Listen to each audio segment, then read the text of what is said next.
top rope and down over the top.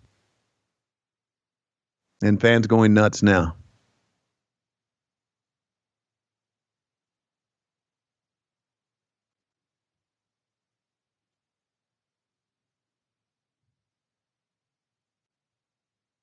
Yikes.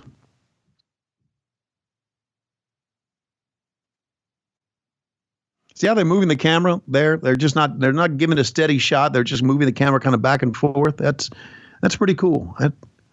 You like this? Yeah, I do. I really appreciate, like I said before, I appreciate camera guys and camera work and non-gimmick tables and Atlas Security.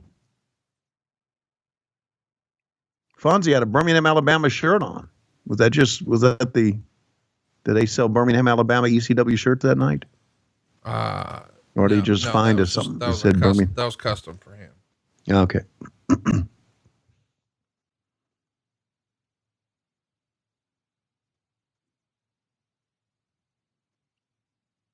So when you left you said earlier that it doesn't play as well as it did back when you were, holy shit. What the fuck?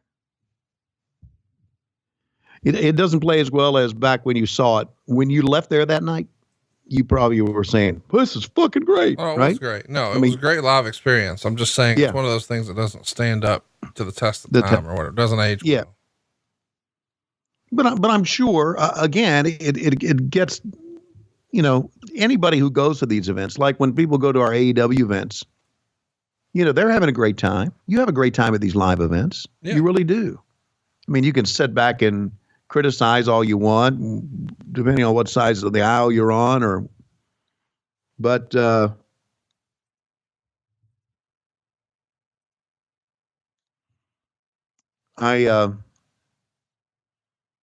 just know everyone has a great time when they go to live events normally, unless you go to the Finger Poke of Doom.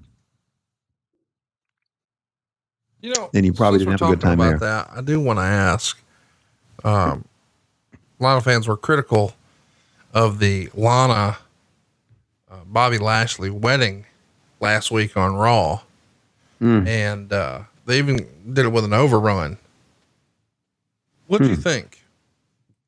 Didn't see it.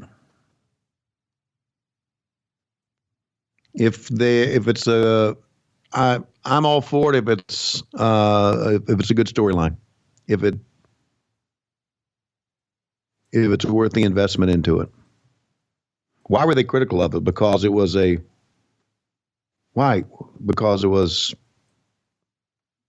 biracial marriage? Was that it? No. Fuck. No one cares about that. Some people still do, unfortunately. No, I think they were down on it because it sucked. Okay. Well, then I didn't see it and probably I would have agreed that did it have it? Has it furthered a Bobby Lashley Rusev angle? So here's the deal. All right. A guy comes out and says that he objects to the wedding. Okay. Because he's Lana's first husband. And then she left him for Rusev. And now she's left Rusev for Bobby, and Bobby's next. And then a lady came out and said, I fell in love with Bobby in the military, and now look what he's done to me, blah, blah, blah. And so in both cases, Bobby attacks the first husband, she attacks Bobby's girl. And then, Liv Morgan comes out and teases Bobby is leaving her and she's really in love with him. She can't believe he's doing this, but she doesn't say she just says, I can't believe you're doing this. And of course the big reveal is, she's actually talking about Lana. And so the crowd goes nuts thinking, oh, we've got some HLA. We've got some old, ECW angle with, with, Beulah and Kimona Wanalea and the whole deal with Tommy Dreamer back in the day. Well, of course that's not the case. And they start fighting. And or in the middle of their fighting, Rusev jumps out of the cake. And so then there's a fight with Liv attacking Lana Rusev attacking Bobby Lashley out of a cake that he was struggling to get out of because, you know, they probably didn't do a walkthrough with the cake. So yeah. How about Sabu here taping up his pants that are torn? Got to improvise, right? Famously, in a barbed wire match with Terry Funk at the ECW Arena in August of 1997, show would go on to be nicknamed Born to be Wired. They took down the ropes and replaced the ropes with strands of barbed wire. They got so tangled up in them that they couldn't move, had to end the match. And then, you know, they ended it with a quote unquote pinfall, but then they had to have help cutting each other out of the thing.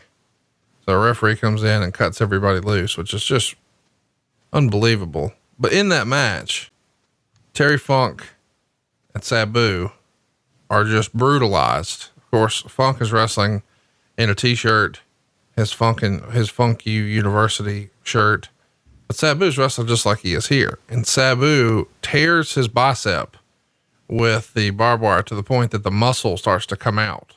Yeah. So he pokes it back in and then gets some athletic tape and they wrap it up just to hold it on, or hold it in. And then at the end of the match, they super glued him shut backstage. Ah. We should watch that sometime. Jesus. And actually, I want to go back and watch the wedding now too. No, you don't. Okay. What's going on? What are they thinking of? I don't get it. I guess I don't know. It's hard for me to, without seeing it. It's hard for me to criticize it.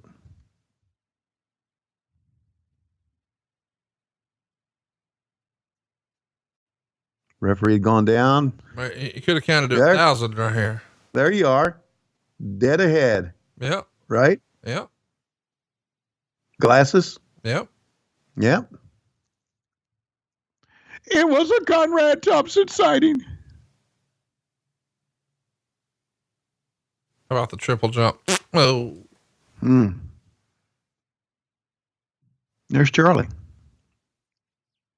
Holding the camera straight ahead. How do you say his last name? Brazizi? I don't, to be honest with you, I don't know his last name. Okay. I don't. I just knew him as Charlie. You know, I'm terrible on names anyway. Sure. You're terrible on, I'll just go ahead. Think of something quick. No, I was going to mock you again for your Wednesday night work, but you did it for me. So thanks for that.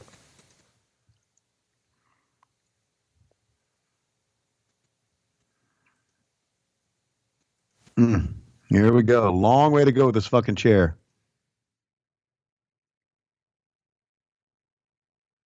Oh. These guys did some good shit, man. And we still got what? How many more matches? One more? Two more matches? Two more. After this? Two more. Wow. So is Awesome and Spike the main event of this show? Yes, for the world title. God damn it. What else would it be? Well, some people don't put their world title last.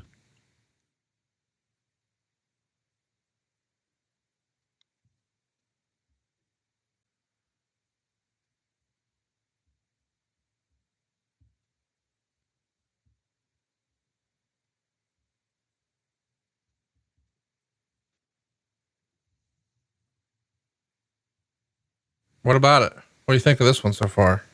So far, very good.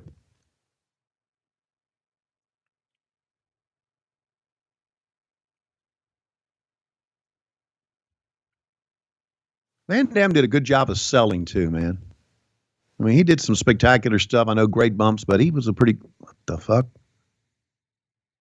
Didn't want to sell that though, did he? Split leg moonsault. Wow, that was good. That was pretty fucking cool. Absolutely. It was pretty fucking cool because every time someone goes for a Frankensteiner, they hit it, but not that time, right? Block a Frankensteiner.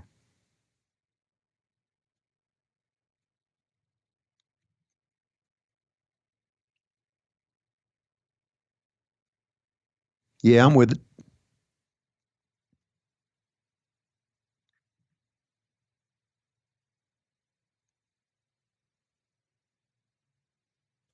And so here's the big moment. What's Fonzie going to do? He's going to get a chair to the fucking face. I love the way Fonzie would sell. Sell like a drunk man.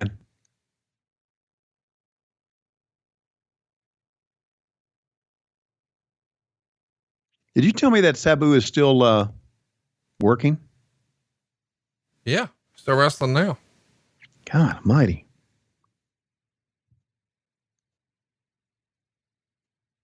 God almighty. Look how far he's got to go here. Come on now. Dude. The Van Dam, that's hell of a move. Across the ring, man. It was remarkable how far he could make that.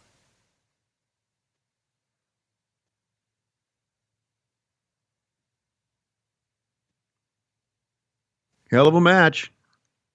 How many stars did it get? 2.5.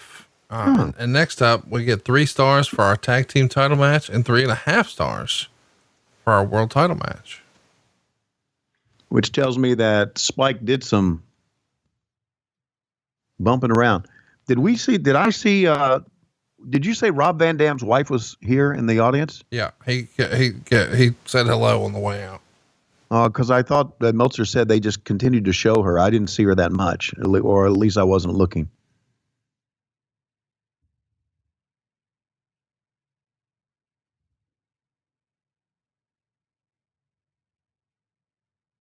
Great performers, both of them, man.